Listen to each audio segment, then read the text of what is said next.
Hello and welcome to the basement of DroneOCan headquarters. And this is going to be a fun little video. This is going to be a direct follow-up to episode 222. In that one, I talked about 12 of my favorite grain elevators on the Canadian prairies. Well, in this episode, we're going to take a look at 8 more additional grain elevators, which will kind of form a top 20 list of my favorite or most interesting grain elevators that I have come across. So let's not waste a lot of time. Let's dive into it right away and get started. These are going to be in no particular order. I knew I wanted to make a sequel to that last video, so I just kind of sat down and made a list of some more of my favorite grain elevators and scratched off the ones I had already covered, and so this is kind of the order they came to my mind in. So we're starting off here in Butze. I used to call it Butze or Butze, but I believe it's supposed to be Butze. Somebody who lives in that area can probably correct me. This is from our trip in July of 2021. Classic grain elevator, former Alberta wheat pool. Love the red color on this one and how the paint is faded, giving you all sorts of different shades. Also really like that this one is quite intact. The roof is intact, the driveway is intact, it still has the office attached. Now mind you, the walkway here between the office and the elevator itself is in pretty bad shape, but that's not unusual. Those tend to disappear quite quickly, and I like this photo. You can really see the metal tin still inside the office. So that was often done as a fireproofing measure. Not the best shot here. The coloring is a little bit off, but you can see the flooring or the base of the driveway is in remarkable condition. And a few holes starting to show in the roof of the driveway. So, I mean, it will deteriorate quickly. But considering its age, I believe it was built in the late 1920s, and the fact that the grain company gave up on it in the 1970s, at which time it switched into private hands, it's in not bad shape at all. Shot with the drone here. I don't know, on the roof of the cupola, that little hatch that's on the right side in this photo, I see it has come loose and slid down off the elevator, and when we were camping in Rowley last week, I noticed the elevator there had the exact same thing. That hatch, the lid of that hatch had slid down. So I'm not actually sure what that hatch is, if that was just to be roof access to get out onto that roof to maintain the lightning rods or to maintain the roof. Not sure what that's for. If you know, please let me know. A couple more aerial shots here just to kind of wrap this one up. You can see kind of the surrounding land here. And this is one of my favorite photos from that entire trip. Kind of gives you a nice overview of the prairie landscape there. That train track is still very active. In fact, it was just recently doubled there. You see it's a double track on the right side. That construction, I believe, was wrapping up around 2018. So the line's very busy, still in use, but the elevator, not so much. Moving on to Big Valley, Alberta. This is an image I took back in 2006 on what was probably my first visit to Big Valley. So this is kind of looking down along what was the old rail bed looking from the south side of the elevator looking north. And this is a view further along to coming up to the north. And you can see there are still train tracks here as far down as Big Valley. And if you catch it on a day when the Alberta Prairie Railway is running, you can actually still catch steam engines going past this grain elevator.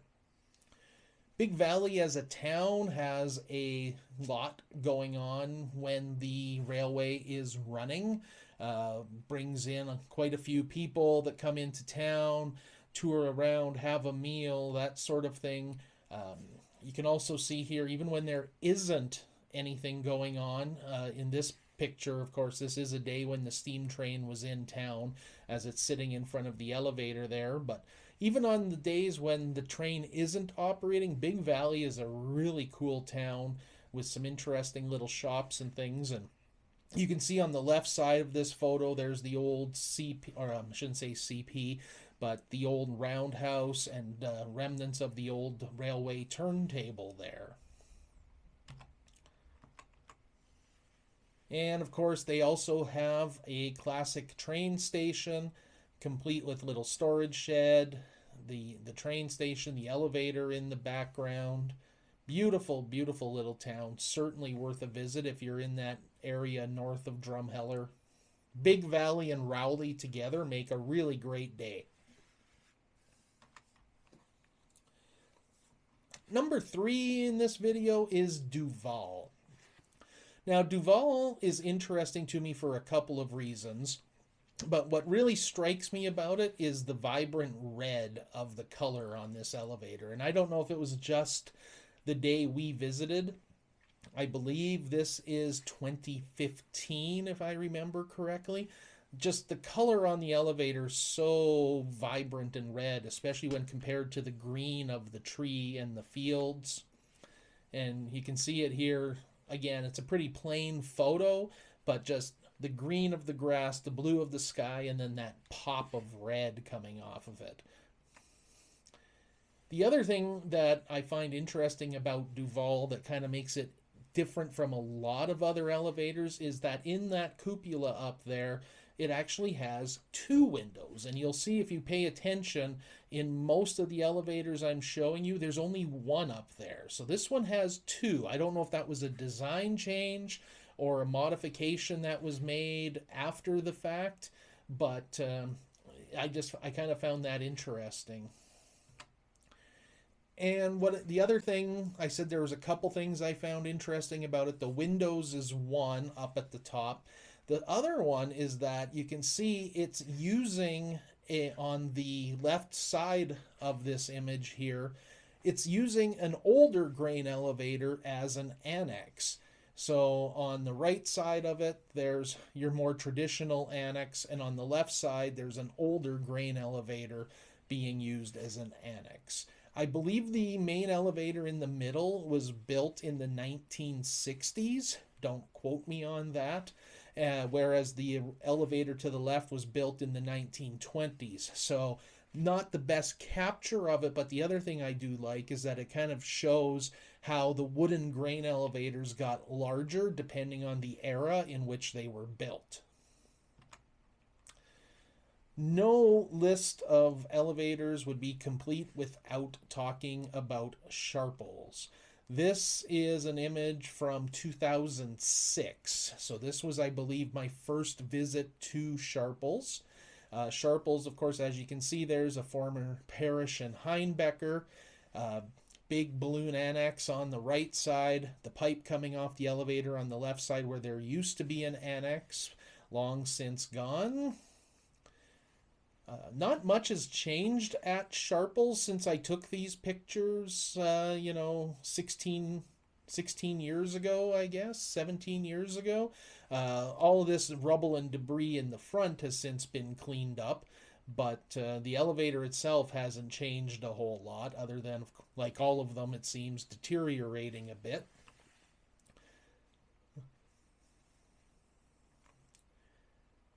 Little bit more vibrant color in this one. It shows here on the right side you have an old livery barn that they used to use for when farmers were delivering their grain to the elevator. They could tie up their horses in the barn and things. So that's a very rare sight.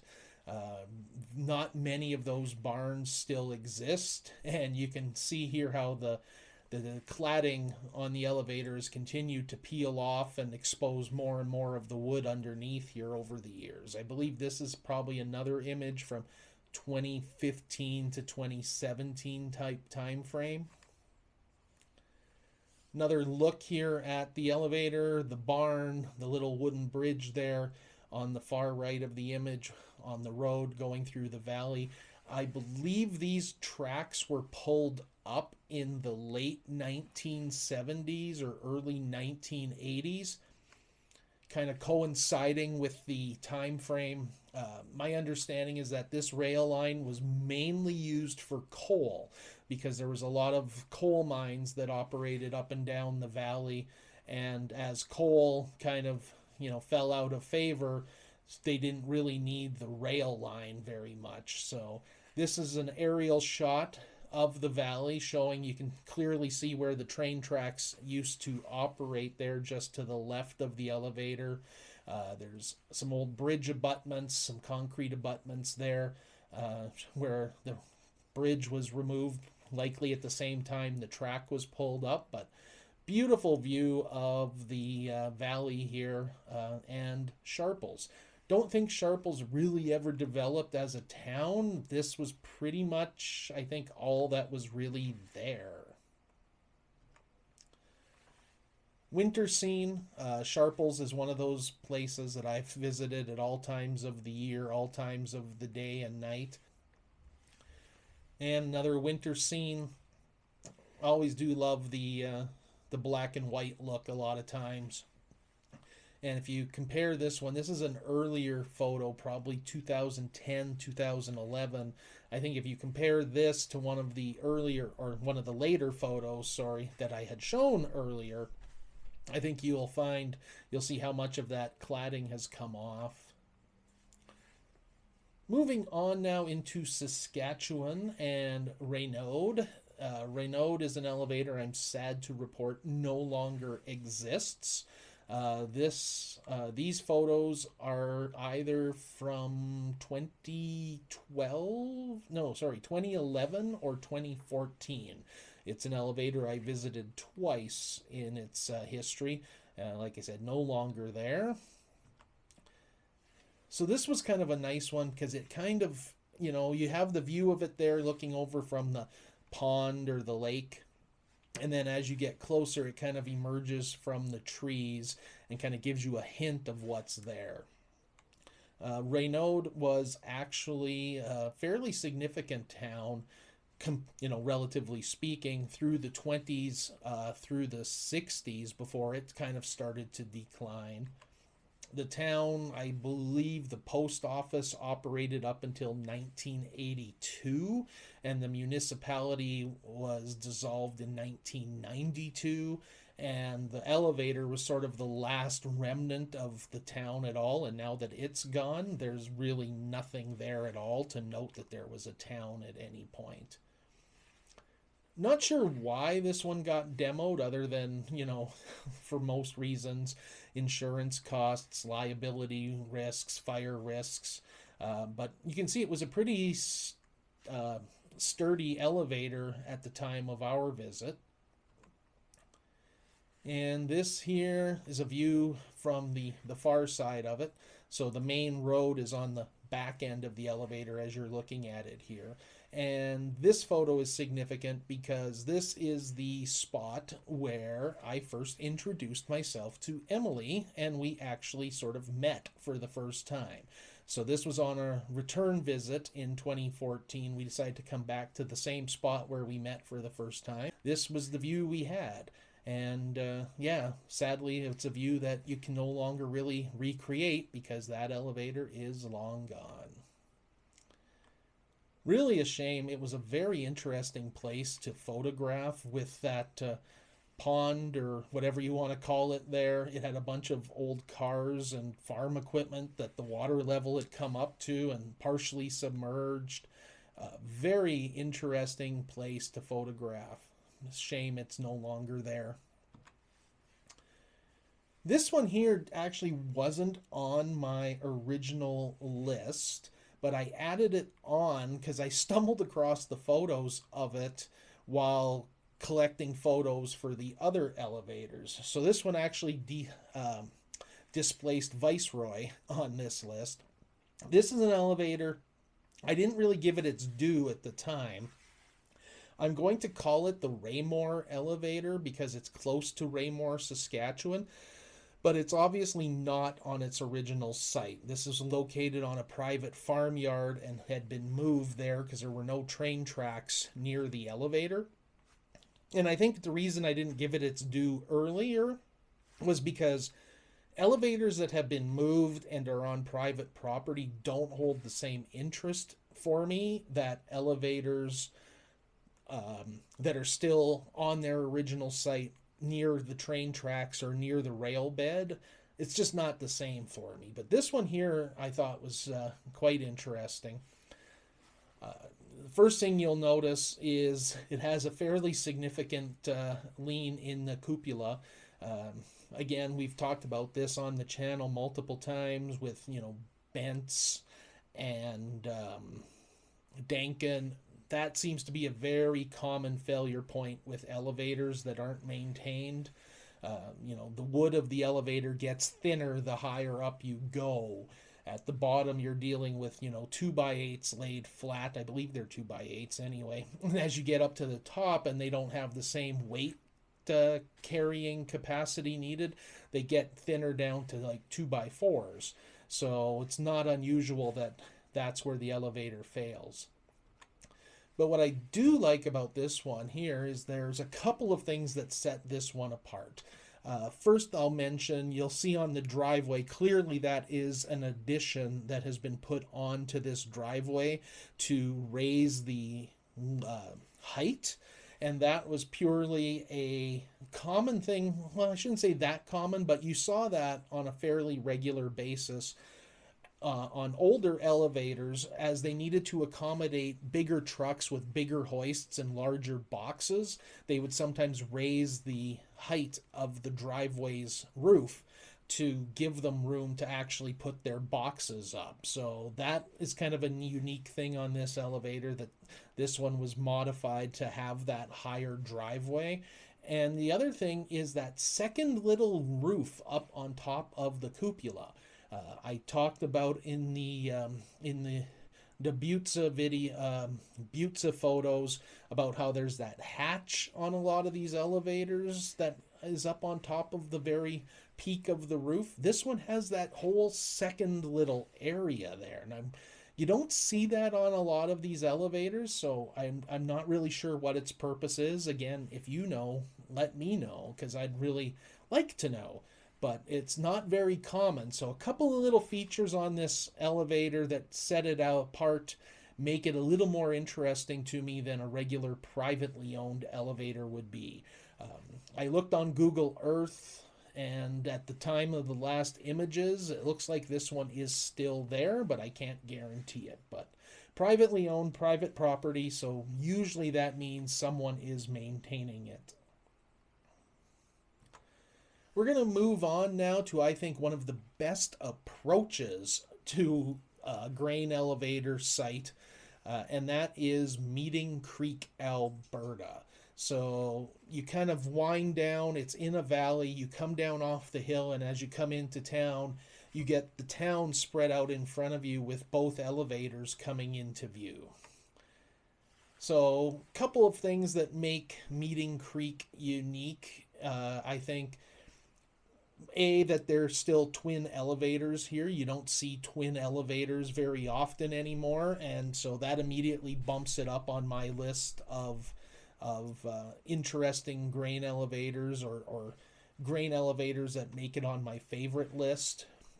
Both of these, from what I found out, were also built pre-1920. So they're fairly early examples of grain elevators. You don't often see, most of them were built kind of the 20s was the heyday of the building era. And so to see a couple elevators that are built prior to that is quite unique.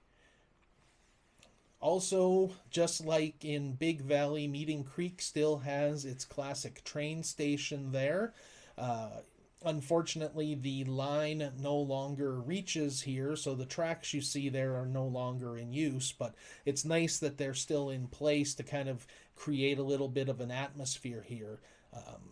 We visited this site a couple of times. The most recently was in the summer of 2017 when I organized a Central Alberta Museum tour. And so we had some representatives meet us here and open up the train station for us to go through.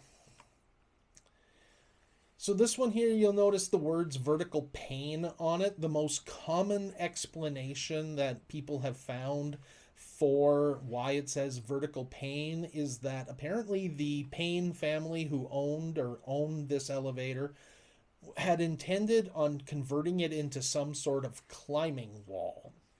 And so they had this business idea. They painted the elevator up with vertical pane, as that was going to be kind of the name of their company. But it never took off. It never became a climbing wall of any sort. And it's just kind of a unique little remnant of a business idea that didn't go anywhere. And here, I mean, this is just a great photo of, the elevator that had been restored into Alberta Pacific Grain Company livery, if you will. The train station across the tracks from it. You can see our vehicles there from the museum tour between the train station and the elevator. I did some drone shots out here at at Meeting Creek, and it was funny. One of the local youngsters came up to me and saw me flying the drone and asked if I had a YouTube channel, and I said, yeah, actually, yeah, I do. And he was like, oh, that's cool. How many subscribers do you have? And I think at that time my answer was like 10 or 12. So we've grown significantly since that day. Another look at the two elevators together. And another look down the tracks. The tracks here are part of a linear park like what we saw at Rowley. So you can actually kind of walk the old rail bed for a fair distance from Meeting Creek. Makes it kind of nice. It's always nice to be able to explore old rail beds. And this here is probably one of my favorite photos. I think the old tracks, the black and white look, the elevators, the Alberta Pacific Grain peeking out from behind the trees, and then that leaning Alberta Wheat Pool elevator peeking out from behind the Alberta Pacific Grain elevator.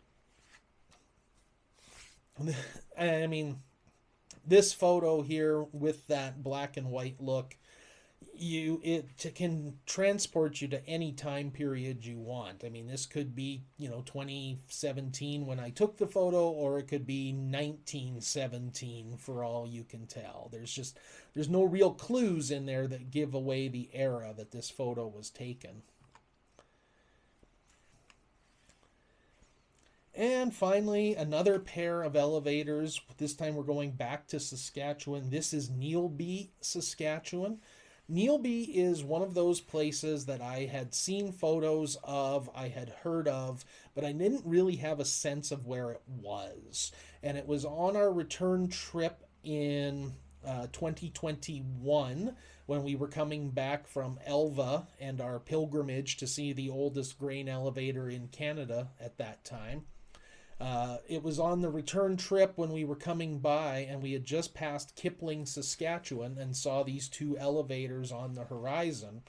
And so we had to take the short detour and come visit Neelby. Neelby is kind of unique because, like I said, it's just outside of Kipling. Like, it's only 2 or 3 kilometers outside of Kipling, so it's really close for a settlement to develop that close to another settlement. Usually on the prairies, they were more like 10 or 12 kilometers apart. So as soon as I saw these twins, though, I knew exactly where we were because all of the images I had seen of Neelby all had something in common. And it's not this elevator, although it's a very cool one. But what the images of Neelby all had in common was the lean on this elevator. This is the elevator, the one that is furthest east of the pair. Every picture I had seen had shown this elevator with this significant lean. And it's kind of funny because looking back at, pictures from the early 2000s and seeing that, it was like, oh, that one's not long for this world or whatever. And here we are 20 plus years later, at least as far as I understand, or I haven't heard anything about this one falling or being demolished. It's still there and still leaning. So, I mean, that's just a It's a very unique elevator for the fact that the entire thing is leaning. We've seen plenty of examples of the cupola starting to lean at that weak point that we discussed. But this one here, the whole elevator's tilting over like that, and has been tilting that way for many, many years. So, and that's gonna do it. So there you have it. 8 more of my favorite grain elevators of the Canadian Prairies.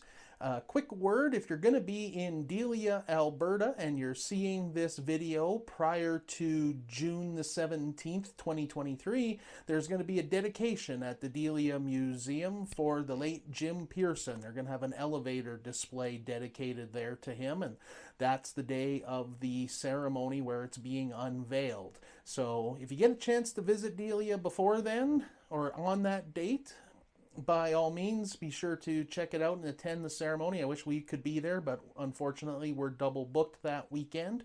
And if you're watching this video after that date, check it out next time you're in Delia. So until then, we'll see you in the next episode.